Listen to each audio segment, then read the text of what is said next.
राज्यम न स्वर्गम न पुनर्भवम प्राणिनाम दुख तप्तानाम काम ये दुख नाशनम हयतो यत समीहसे ततो नो अभियम कुरु शरणः कुरु प्रजाभ्यो अभियम न पशुभ्य।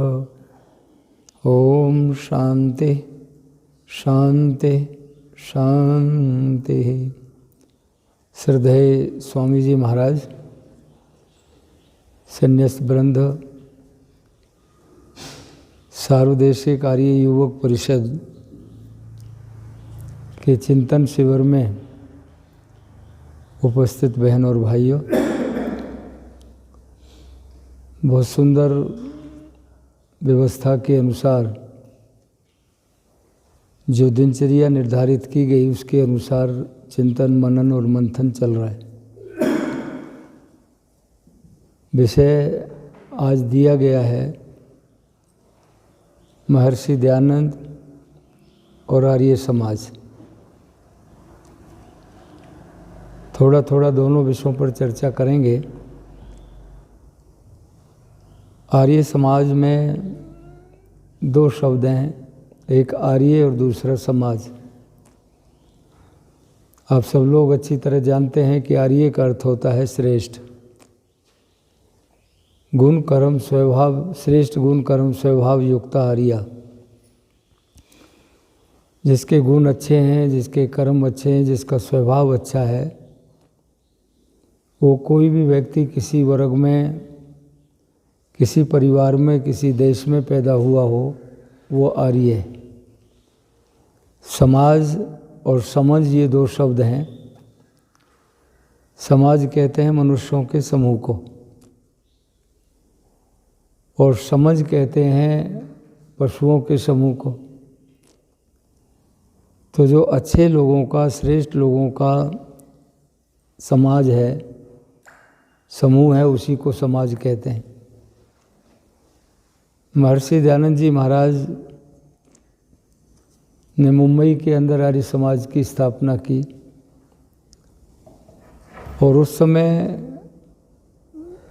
जो स्थिति रही वो बहुत ही भयावह थी। आज तो वातावरण अनुकूल है, लेकिन उस समय वातावरण अनुकूल नहीं था।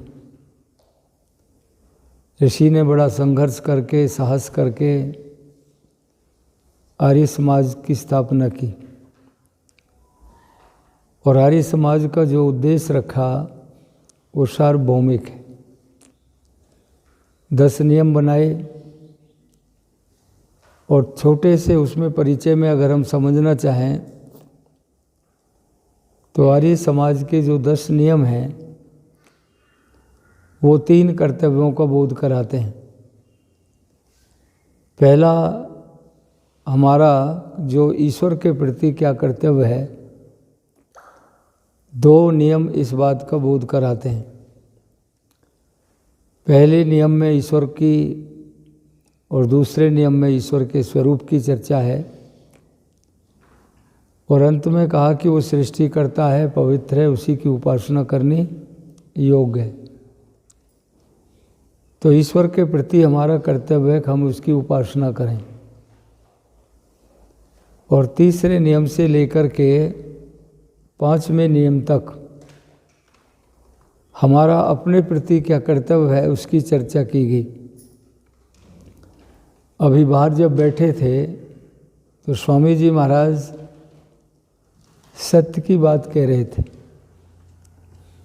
एक जीवन के अंदर कोई विशेष परिस्थिति हो, कोई बहुत ही भयावह स्थिति आ जाए तो वो अलग है, वो अपवाद के रूप में है, नहीं, अन्यथा सत्य ही बोलना चाहिए।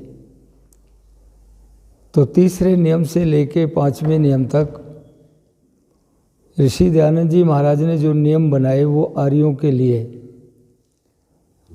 कि उसमें यह है कि हम वेद का स्वाध्याय करें। कल पूनम बहन ने स्वाध्याय शब्द की बहुत संक्षिप्त सी व्याख्या की थी, लेकिन स्वाध्याय शब्द अपने आप में बहुत व्यापक शब्द है। स्वाध्याय का अर्थ होता है अपने जीवन का अध्ययन करना, अवलोकन करना, स्वाध्याय का अर्थ है आर्ष ग्रंथों का अध्ययन करना। स्वाध्याय का अर्थ है कि परमात्मा का ध्यान करना। तो हम जब स्वाध्याय करें तो कौन से ग्रंथों का करें? अनार्ष ग्रंथों का नहीं। आजकल हम अखबार पढ़ने में बहुत समय व्यतीत कर देते हैं, फिर उस पर डिबेट करते हैं और सारा समय ऐसे व्यतीत हो जाता है।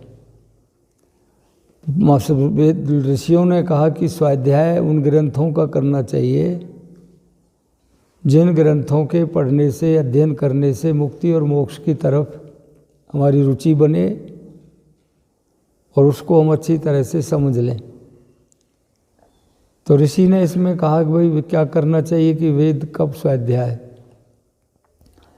हम सबको एक एक पृष्ठ भी अगर हम वेद का पढ़ेंगे, एक मंत्र भी पढ़ेंगे, तो ज्ञान में बढ़ोतरी होगी। इसलिए कहा, ऋषि ने कहा कि हमारा पहला कर्तव्य मनुष्यों का ये है कि वो वेद आदि जो है पढ़ना, पढ़ाना, सुनना और सुनाना, ये 4 विषय उसमें रख दिए। पर पढ़ना कौन पढ़े? विद्यार्थी काल में वेदों का अध्ययन हो। पढ़ाए कौन? वानप्रस्थी लोग जो गर्भगृहस्थ से छोड़ के वानप्रस्थी हो जाते हैं, वो पढ़ाएं। सुने गृहस्थी और सुनाए सन्यासी। चारों आश्रम वासियों का इसमें कर्तव्य भी आ जाता है। तो हमारे अगले चौथे नियम में ऋषि कहते हैं कि सत्य को ग्रहण करना, असत्य को छोड़ना, ये हमारा अपने प्रति कर्तव्य है। सत्य में बहुत बड़ी ताकत है, बहुत बड़ी शक्ति है। और धर्म अगर समझना चाहे कि भाई धर्म का कोई पर्यायवाची शब्द है तो केवल सत्य है। तो यहाँ पर भी कहा गया कि हमारा अपने प्रति कर्तव्य है कि हम क्या करें? सत्य बोलें और असत्य का परित्याग करें, असत्य को छोड़ दें। गीता में एक छोटा सा आता है, सत्यम स्वर्गस्य सोपानम। स्वर्ग प्राप्ति का अगर कोई साधन है तो वो सत्य है। स्वर्ग आप जानते ही हो, सुख विशेष और सुख विशेष की सामग्री का प्राप्त होना। संक्षिप्त में कह रहा हूँ, 5वें नियम में हमारा अपने प्रति कर्तव्य है। जो भी हम कार्य करें तो कैसे करें? सत्य असत्य का विचार करके। और इसके बाद जो हमने इसमें विचार जब करें तो सब काम धर्मानुसार अर्थात सत्य और असत्य को विचार करके करने चाहिए। धर्म शब्द इस समय विवादास्पद सा हो गया। हम लोगों ने रिलीजन, संप्रदाय, मत, मजहब को धर्म मान लिया। धर्म शब्द भी संस्कृत भाषा का शब्द है, दृढ़ धारणे धातु से बनता है, जिसका अर्थ होता है जीवन में जो धारण किया जाए उसका नाम क्या है? धर्म। और स्वामी अग्निवेश जी धर्म को 4 बिंदुओं पे लाके रखते थे। कहते थे वो सत्य है, करुणा है, न्याय है और प्रेम है, ये धर्म है। तो इसके आधार पर हम ये कहें कि उन्होंने कहा कि विचार करो, जब भी कर्म करो तो सत्य और धर्म को विचार करके करना चाहिए। 6ठा नियम से लेके 10वें नियम तक हमारा अन्यों के प्रति, दूसरों के प्रति क्या कर्तव्य है, ये आर्य समाज के नियम बोध कराते हैं। इतना विश्वव्यापी प्रोग्राम ऋषि दयानंद ने दिया और उसमें कहा संसार का उपकार करना। और संसार के उपकार करने के भी 3 आधार बता दिए, शारीरिक, आत्मिक और सामाजिक। जो व्यक्ति शरीर से बलिष्ठ है, बलवान है, स्वास्थ्य ठीक है, वही आत्मिक उन्नति कर सकता है। और जिस व्यक्ति में आत्मबल होगा वही व्यक्ति सामाजिक कार्य कर सकता है। बहुत से लोग कार्य प्रारंभ कर देते हैं फिर बीच में छोड़ जाते हैं। बहुत से लोग तो हमने ऐसे भी देखे, एक संन्यास ले लिया, फिर बीच में थोड़ी बहुत बाधाएं आई, रुकावटें आई, तो फिर अपना दूसरा रूप धारण कर लिया। तो इसमें तीनों बातें हैं कि हम शरीर से भी, आत्मा से भी, और जब बलिष्ठ होंगे तब हम सामाजिक क्रांति कर सकते हैं, उन्नति कर सकते हैं, समाज की भलाई कर सकते हैं। और इसमें भी बहुत बड़ा उद्देश्य है, उसकी व्याख्या आजकल नहीं हो रही है। स्वामी अग्निवेश जी उसकी व्याख्या बहुत अच्छी किया करते थे, स्वामी आर्यवेश जी भी अच्छी व्याख्या करते हैं इसकी। शरीर से संबंधित चीज़ें हैं, रोटी कपड़ा मकान आदि जिनकी ज़रूरत पड़ती है तो वो राज से प्राप्त होती हैं, राज में हमारी भागीदारी होनी चाहिए। सातवां नियम भी हमें कहता है दूसरों के प्रति हम कैसा व्यवहार करें। आज बहुत बड़ी विडंबना ये है कि हम अपने प्रति तो चाहते हैं कि अच्छा लोग हमारे साथ व्यवहार करें, लेकिन हम दूसरों के साथ कैसा व्यवहार करते हैं, बहुत ही घृणित व्यवहार। छोटी छोटी बात पे उत्तेजना आ जाती है, क्रोध पैदा हो जाता है, झगड़े की स्थिति पैदा हो जाती है। तो उसमें कहा प्रीतिपूर्वक सबसे कैसे व्यवहार करें, प्रीतिपूर्वक धर्मानुसार यथा योग। यथा योग का जो शब्द है इसका भाव निकलता है कि जैसा व्यवहार मैं अपने लिए चाहता हूँ वैसा व्यवहार मैं दूसरों के साथ करूं। यथा योग में ये भी आता है कि हमारा अपने पिता के प्रति, माता के प्रति, गुरु के प्रति, बहन के प्रति हमारा क्या कर्तव्य है, ऐसा व्यवहार करें। और प्रीति का मतलब है प्रेम पूर्वक। आजकल प्रेम तो गायब सा ही हो गया, जातियों के नाम पर, संप्रदाय के नाम पर बहुत कुछ भेदभाव चल रहा है। 9वें नियम में व्यवहार दिया गया कि तुम ऐसा व्यवहार करो केवल हम अपनी उन्नति से संतुष्ट ना हों। आर्यों के लिए है ये व्यवस्था। हम अपनी उन्नति तो करें, लेकिन उसके साथ साथ हमें दूसरों की उन्नति का भी ख्याल विचार रखना चाहिए। उन्नति जो शब्द है वो अपने आप में ये बात कह रहा है। उत माने होता है झुकना, नति माने होता उठना। जो दबे कुचले जो लोग हैं, असहाय लोग हैं, दीनहीन लोग हैं, उनको भी उठाओ और स्वयं भी ऊपर उठो। उन्नति केवल अपनी नहीं। और 10वां नियम तो बहुत ही व्यवस्था का है, जिसमें सब व्यक्तिगत हमारे जो अपने कर्तव्य हैं उसमें हम स्वतंत्र हैं और सार्वजनिक कार्यों के अंदर हम क्या हैं, पराधीन हैं। जैसे कि नियम बनाया कि बाईं तरफ चलना चाहिए रोड के ऊपर, तो उस नियम का पालन करना हमारे और आप सबके लिए ज़रूरी है। हम क्या खाते हैं, कहाँ बैठते हैं, क्या हमारी उपासना पद्धति है, ये हमारी व्यक्तिगत स्वतंत्रता है। तो आर्य समाज की जो स्थापना है वो इन 3 कर्तव्यों के प्रति लोगों को का रुझान करने के लिए और अपने जीवन में धारण करने के लिए की गई। आर्य समाज के बहुत सारे स्वरूप लोगों ने अपने अपने ढंग से कह दिए। किसी ने कहा आर्य समाज तो अस्पताल है, रोगी व्यक्ति आता है और स्वस्थ होके निकलता है। जो लोग धार्मिक रूप से, बौद्धिक रूप से एक प्रकार से रोगी हैं, जिनकी बात समझ में नहीं आती, गलत रास्ते पर चले गए, वो आर्य समाज में आते हैं तो ठीक विचार लेके निकलते हैं। किसी ने कहा तो क्रांति है, परिवर्तन की लड़ाई लड़ने वाला संगठन है। किसी ने कहा तो एक आंदोलन है। अमेरिका का एक व्यक्ति था जैक्सन डेविस, उसने तो कहा ये तो एक अग्नि है। जैसे अग्नि सारे कूड़े करकट को जला के भस्म कर देती है, वैसे ही आर्य समाज भी सारा जो धार्मिक क्षेत्र में, सामाजिक क्षेत्र में, राजनीतिक क्षेत्र में, सांस्कृतिक क्षेत्र में जो विसंगतियाँ आ गई, दोष आ गए, उनको दूर करने का काम आर्य समाज करता है। आज आर्य समाज की स्थिति ये बन गई, हम अधिकांश लोग या तो ईश्वर भक्ति का एक आध गीत सुन लेते हैं, या क्या कर लेते हैं कि कोई स्वामी ऋषि दयानंद जी के प्रशंसा का कोई गीत सुन लिया और अपने कर्तव्य का इतिश्री कर लेते हैं कि जी आर्य समाज का वार्षिक उत्सव हो गया। जबकि आर्य समाज का जो दृष्टिकोण है वो विश्वव्यापी दृष्टिकोण है। आर्य समाज की हर क्षेत्र में बहुत बड़ी महती कृपा रही है, बहुत भूमिका रही है। कोई क्षेत्र ऐसा नहीं छोड़ा आर्य समाज ने जिस क्षेत्र में कार्य नहीं किए हों। और आर्य समाज जो की जो स्थापना की है वो महर्षि दयानंद जी महाराज ने की, आप सब लोग जानते हैं। यहाँ पर कबीर पंथ एक चल पड़ा, कबीर जी के नाम पे। रविदास के नाम पर भी एक पंथ चल पड़ा, मोहम्मद के नाम पर पंथ चला, ईसा के नाम पर पंथ चला। महर्षि दयानंद जी अगर चाहते तो वो भी अपने किसी न किसी नाम से कोई पंथ चला सकते थे। दयानंद समाज अगर वो नाम दे देते तो भी हम लोग लुटते और लोग भी जुट जाते, लेकिन नहीं, उन्होंने सारी प्रकार की संकीर्णताओं से ऊपर उठ के उन्होंने नाम दिया। क्या दिया नाम?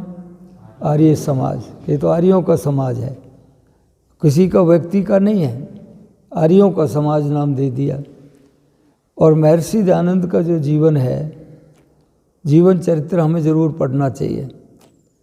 मैं अपनी गाड़ी में 3 पुस्तक जरूर रखता हूँ, सत्यार्थ प्रकाश, महर्षि दयानंद का जीवन चरित्र और संस्कार विधि। जब भी चलता हूँ रास्ते में कहीं ध्यान आता है, समय होता है तो पढ़ते रहते हैं, स्वाध्याय होता है। तो ये ऋषि दयानंद का जीवन चरित्र पढ़ना बहुत आवश्यक है। उनका जीवन चरित्र बड़ी भारी प्रेरणा देने वाला है। और शुरुआत होती है टंकारा से, और उनका जो यात्रा, अंतिम यात्रा जो समाप्त होती है वो कहाँ हो रही है? अजमेर में। बहुत बड़ा इतिहास है। टंकारा में एक नौजवान पैदा होते हैं, छोटी घटना से जीवन में परिवर्तन आता है, और उसी बात को लेके उनके मन में 2 विचार पैदा हो गए। एक विचार तो ये हो गया कि मैं मृत्युंजय को, एक प्रकार से मृत्यु के ऊपर विजय प्राप्त की जा सकती है कि नहीं, और दूसरा सच्चे शिव की खोज। 2 बातों को लेके अपना घर छोड़ दिया।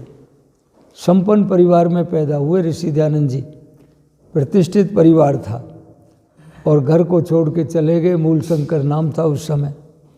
चले, रास्ते में जाते जाते कहीं आश्रमों में गए, मठों में गए, साधुओं से मिले, उनका नाम रख दिया। उन्होंने नैष्ठिक की दीक्षा ले ली, और नैष्ठिक ब्रह्मचर्य का जब व्रत ले लिया तो उनका नाम क्या हो गया? शुद्ध चैतन्य। शुद्ध चैतन्य के बाद भी लोगों ने कहा कि भाई तुम्हें तो मिल नहीं सकता वो शिव जो है, तुम्हें सन्यास लेना पड़ेगा। तो उन्होंने पूर्णानंद नाम के व्यक्ति से, सन्यासी से, जो बहुत बड़े विद्वान थे उस समय के, उन्होंने उन्हें सन्यास दे दिया। सन्यास लेने के बाद भी फिर उनकी पढ़ाई लिखाई की रुचि हुई, व्याकरण पढ़ूं, आर्ष ग्रंथों का अध्ययन करूं, वेदों का वाइस करूं, ये सब सोच करके योग अभ्यास करूं। तो उन्होंने कहा, पूर्णानंद जी ने, कि भाई मैं वृद्ध हो गया, अब मैं पढ़ाने लिखाने में असक्त हूँ। तो उन्होंने कहाँ भेज दिया? उन्हें मथुरा में भेज दिया। और मथुरा में जो रहते थे दंडी स्वामी बिरजानंद जी महाराज, वो भी स्वामी पूर्णानंद के ही शिष्य थे। उनसे उन्होंने पढ़ा भी था, संन्यास भी लिया, और उनके पास जा कर के उन्होंने अध्ययन किया। तो मथुरा भी हमारे और आप सबके लिए एक ऐतिहासिक जगह है। आपने किसी ने देखा है कोई स्थान या नहीं देखा? नहीं भी देखा है तो कभी मथुरा साइड में जाओ, वृंदावन जाओ तो उसको ज़रूर देखो। आर्यों का तीर्थ स्थल है वो। जगह तो उतनी बड़ी नहीं रही जो पहले थी, छोटी सी जगह है, उसमें ही ये साल आदि बना रखी हैं। तो ऋषि दयानंद जी की जो विद्या थी, उन्होंने मथुरा में पठन पाठ किया, अपना पढ़ाई की। और कितने कमाल की बात है, कितना घोर तप किया उन्होंने। स्वामी दयानंद जी महाराज ने जब वो पढ़ते थे तो बिरजानंद जी की एक शर्त थी कि मैं किसी सन्यासी को नहीं पढ़ाऊँगा, वो दूसरे लोगों को पढ़ाते थे। तो उन्होंने कहा कि भाई नहीं पढ़ाएंगे तो फिर कैसे व्यवस्था बने? तो क्या भोजन आदि की व्यवस्था नहीं हो सकती? तो शायद वो अमर जोशी नाम के व्यक्ति थे, उन्होंने उनके खान पान की व्यवस्था की, ठहरने की व्यवस्था की, दीपक आदि जलाने की व्यवस्था के लिए तेल आदि दिया, और उनकी व्यवस्था के अंदर वो पढ़े। एक दिन बिरजानंद जी कुपित हो गए, नाराज हो गए उनसे, और इतने नाराज हुए कि डंडा लेकर के लाठी से प्रहार कर दिया, जो उनकी बाजू के ऊपर वो चिन्ह बना हुआ था। इतना पिटाई हुई, उसके बावजूद भी वो ऋषि दयानंद जी की अनास्था बिरजानंद जी के प्रति नहीं हुई। पढ़ते चले गए।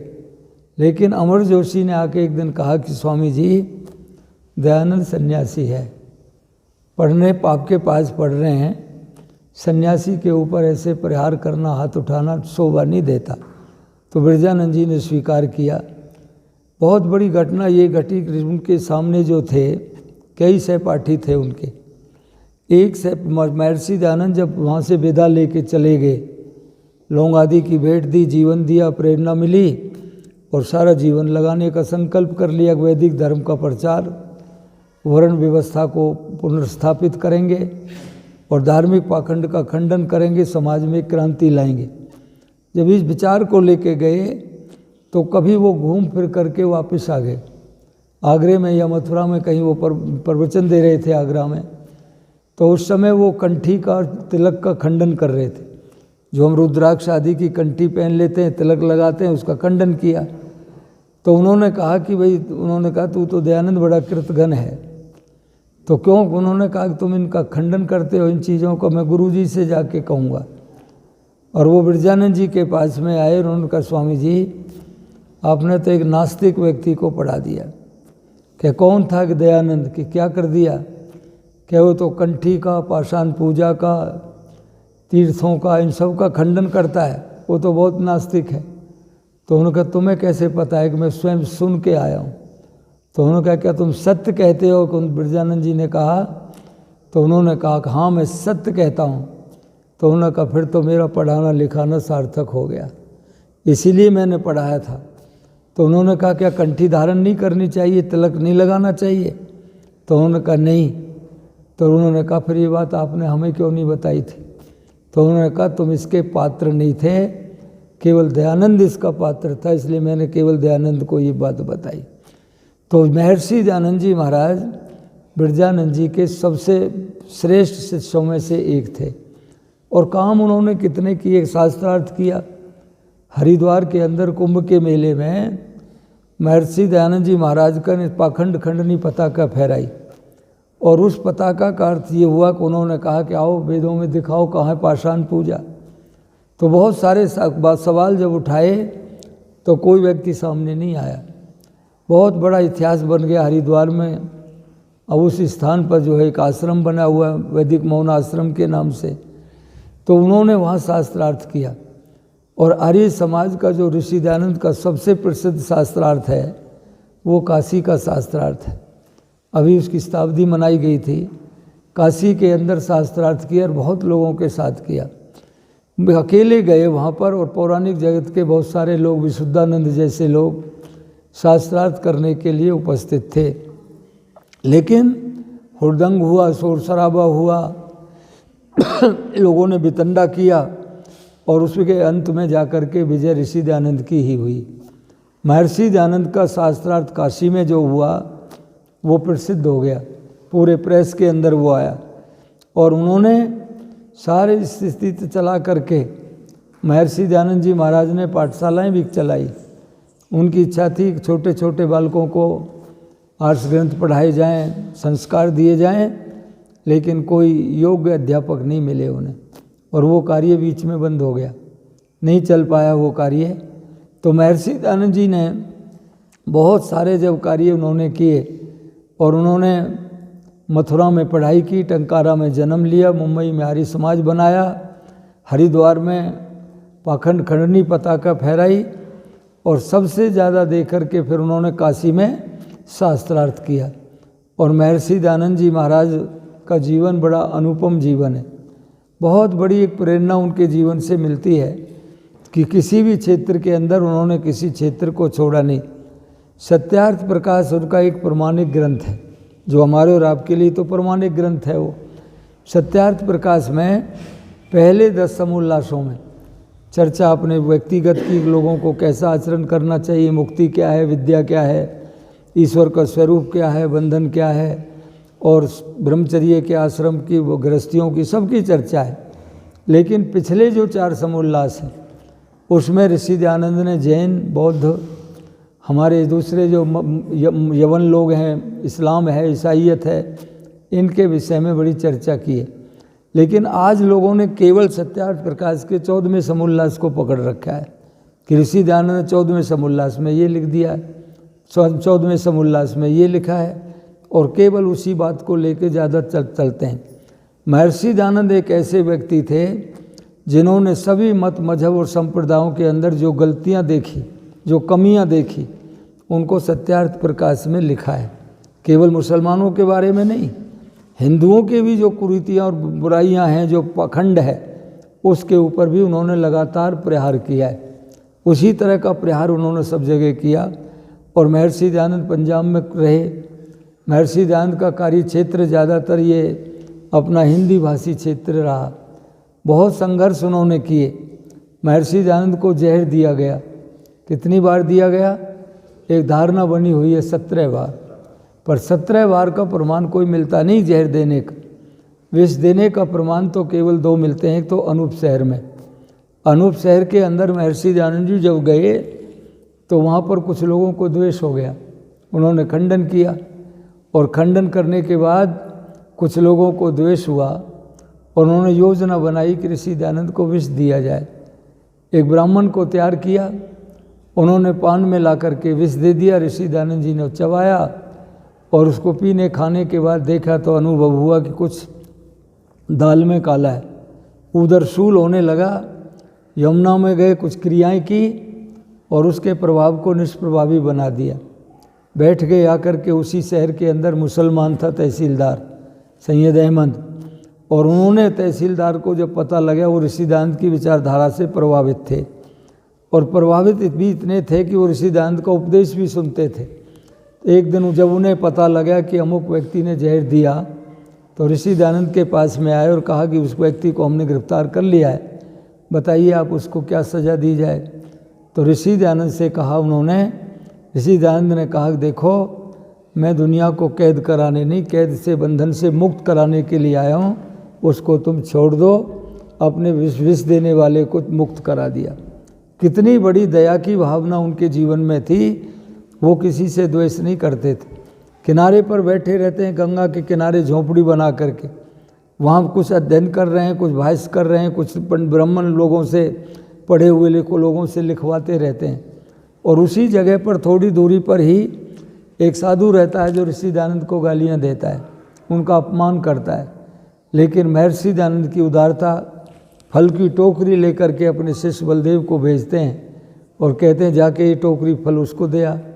उन्होंने कहा स्वामी महाराज आपके लिए दयानंद जी ने फल भेजे। तो वो कहता नहीं, मेरे लिए नहीं भेजे होंगे, प्रातःकाल किसका नाम ले दिया आपने आके, किसी और के लिए भेजे होंगे, और अब तो वापस लेके चले जाओ। ऋषि दयानंद के पास वापस लौट के आए तो बलदेव को दयानंद जी ने कहा नहीं, उसी के लिए भेजे, उसको दे करके आओ।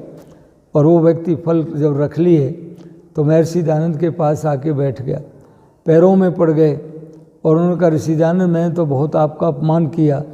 स्वामी दयानंद ने कहा गाली देते देते तुम्हारी ऊर्जा समाप्त हो गई, शक्ति छीन हो गई थी, अब तुम ये फल आदि खा करके दोबारा अपनी शक्ति को अर्जित कर लो।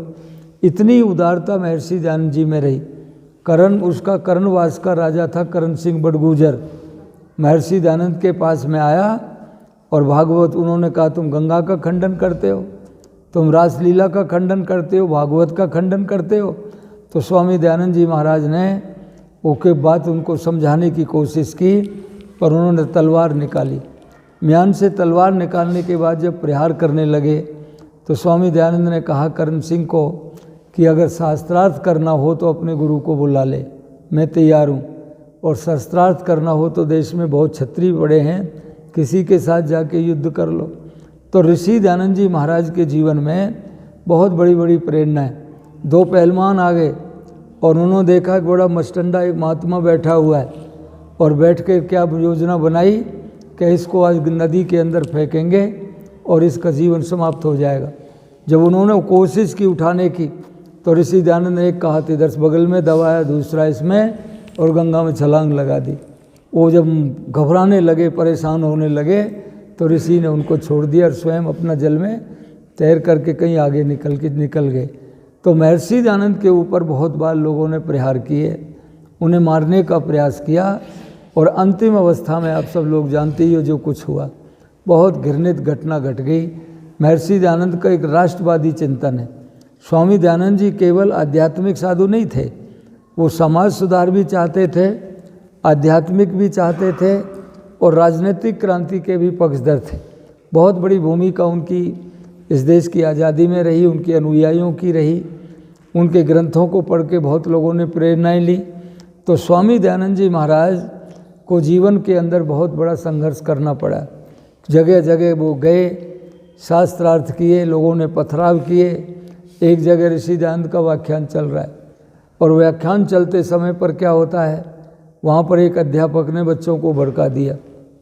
स्कूल के बच्चे थे कि ऋषि दयानंद जी बोलने से शुरू करे ये साधु तो इसके ऊपर पथराव कर देना। उन्होंने कहा कि उसके बदले में तुम्हें मैं लड्डू खिलाऊंगा। महर्षि दयानंद जैसे ही बोलने प्रारंभ हुए तो बालकों ने पत्थर फेंकने शुरू कर दिए। सभा में हलचल मची, कोलाहल मचा, लोगों ने उन्हें पकड़ लिया, बच्चे रोने लगे। स्वामी दयानंद ने उनसे पूछा कि भाई क्या बात हुई, क्यों रो रहे हैं, क्यों पत्थर फेंके? तो उन्होंने सच्चाई बताई कि जी ये हमें तो गुरु जी ने कहा था। तो उन्होंने कहा पता नहीं वो तो लड्डू खिलाएगा कि नहीं, और अपने शिष्यों को उन्होंने कहा कि जाओ लड्डू ला करके इन विद्यार्थियों को लड्डू खिलाओ। इतनी विकराल परिस्थिति में स्वामी दयानंद जी ने कार्य किए। नर्मदा नदी के किनारे किनारे जा रहे हैं, कोई रास्ता नहीं है, जंगल है और बीहड़ जंगल है जिसमें कटीले जो वृक्ष लगे हुए हैं, जंगली जानवर भी वहाँ पर रहते हैं और उनमें घुटनों के बल चले, कहीं खड़े होकर के चले और पूरे वस्त्र फट गए और पूरा शरीर लहूलुहान हो गया। नदी पार करने लगे तो वहाँ पर कोई पुल नहीं था, जल में प्रवेश किया, सर्दियों के दिन थे और इतनी भयंकर स्थिति उसमें थी, बर्फ़ के टुकड़ों से लग लग करके उनके पैर घायल हो गए। और नदी के किनारे पर जब दूसरे पर पहुँच गए तो कुछ समय मूर्छित होकर गिर पड़े और फिर उसके होश आया तो पैरों में पट्टी बांधी बांध करके फिर जंगल में जो लोग रहते थे वो उनको लेके चले गए, उनके पास आदि में रहे और वहाँ से इस तरह की परिस्थिति उन्होंने की। भूख लगी है, कई दिन से भोजन नहीं मिला है और भोजन जब नहीं मिला तो एक किसान के खेत में चले गए और किसान से कहा भैया एक बैंगन तोड़ के दे दो मुझे। कच्चा बैंगन, पका हुआ नहीं था, कच्चा बैंगन किसान ने दिया और उसको खा के अपनी क्षुधा को शांत किया। किस लिए? दयानंद जी के पास तो कोई कमी नहीं थी, केवल सामाजिक परिवर्तन लाने के लिए, देश में आज़ादी को दिलाने के लिए, लोगों को सही मार्ग दिखाने के लिए उन्होंने किया। बर्फ़ के टुकड़े खा खा करके अपनी भूख मिटाई। इतना उन्होंने परिस्थितियों में कि जिए। बहुत बड़ा संघर्ष महर्षि दयानंद जी ने किया। हम देखते रहते हैं लेकिन दयानंद की भावना कितनी भयंकर है। महर्षि दयानंद एक दिन बैठे हुए हैं, कोई भोजन रख करके चला गया और ऋषि का नियम ये था कि जब कार्य पूरा होता था तब वो भोजन करते थे, लेकिन एक दिन भोजन नहीं किया उन्होंने, भूखे सो गए रात के समय। दूसरे दिन भक्त आया और भक्त ने आके कहा देखा कि भोजन तो ज्यों क्यों तो रखा है। कहा स्वामी जी रात को भोजन नहीं किया? तो उन्होंने कहा मुझे ध्यान ही नहीं रहा, कल मैं इतना दुखी था, परेशान था कि इस देश में विधवाओं के विवाह नहीं हो रहे हैं, दास प्रथा चल रही है, गो हत्या देश में हो रही है और देश के अंदर अंधविश्वास और पाखंड बढ़ रहा है। इन सब बातों को लेके मैं बड़ा व्याकुल था। इसलिए ऋषि दयानंद ने कहा कि उन्होंने कि मुझे भोजन का तो ध्यान ही नहीं रहा, मैं भोजन नहीं किया, भूखे सो गए। इतनी बड़ी वेदना थी, समय शायद हो गया है, तो फिर भी मैं थोड़ी सी दो बात और आपके सामने बता के समाप्त कर रहा हूँ। महर्षि दयानंद जी महाराज ने की घटना एक बहुत बड़ी प्रसिद्ध घटना है, आर्य समाज के उत्सवों में आपने बहुत बार सुनी होगी। गंगा के किनारे बैठे हुए हैं और वहाँ पर फर्रुखाबाद की घटना है और वहाँ बैठ करके ध्यान मग्न है। ध्यान मग्न की अवस्था में जल के अंदर फेंकने की कुछ बातों की आवाज़ आई। जब आवाज़ आई, आँख खोल के देखा तो एक औरत कोई चीज़ फेंक करके नदी से वापस जा रही है। आँखों में आंसू हैं, फटा हुआ वस्त्र, एक छोटा सा टुकड़ा हाथ में है। तो दयानंद ने पूछा माँ तुमने इस गंगा के अंदर क्या बहा दिया? तो ऋषि ने कहा कि उन्होंने कहा कि मैं विधवा हूँ, मेरा पति नहीं है, एकमात्र बुढ़ापे का सहारा मेरा ही बेटा था और ये बेटा का देहांत हो गया। ना तो इलाज के लिए पैसे थे मेरे पास में और ना मेरे पास में इसके कफन के लिए पैसे थे। मैं अपनी साड़ी फाड़ करके लाई, आधी फाड़ साड़ी में लपेट करके लाई हूँ, आधी से अपना शरीर ढका है। अब बालक को तो मैंने नदी में बहा दिया, इस कपड़े को जाके सीऊँगी, और सी करके फिर अपने शरीर को ढकने का काम करूँगी। तो दयानंद उस समय रोए थे। और कैसे रोए? जैसे महाराणा प्रताप चेतक के मरने पर रोया था, उस समय स्वामी दयानंद जी महाराज उस विधवा औरत की स्थिति को देख के रोए। और किसी कवि ने कहा कि हुक सी दिल में उठती है, एक दर्द जिगर में होता है, हम रात के उठ के रोते हैं जब आलम चैन से सोता है। ये था दयानंद। दयानंद के जीवन की कितनी घटनाएं सुनाई जा सकती हैं, संस्मरण सुनाए जा सकते हैं। अंग्रेज कहता है कि स्वामी दयानंद, वेद का प्रचार, धर्म के प्रचार में कोई बाधा तो नहीं है? तो उन्होंने कहा नहीं, स्वच्छंद होकर के प्रचार करता हूँ, कोई विधान नहीं है।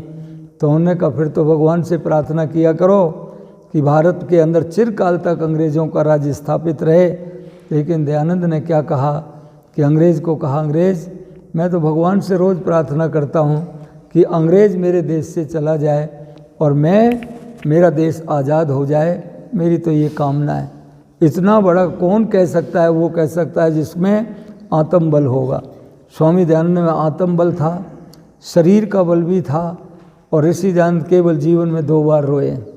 एक बार तो अपने चचा की मृत्यु पर, और एक बार उस विधवा की स्थिति को देख करके। भूखे रहे तब नहीं रोए, पत्थर फेंके तब नहीं रोए, लोगों ने निकाल दिया बाहर।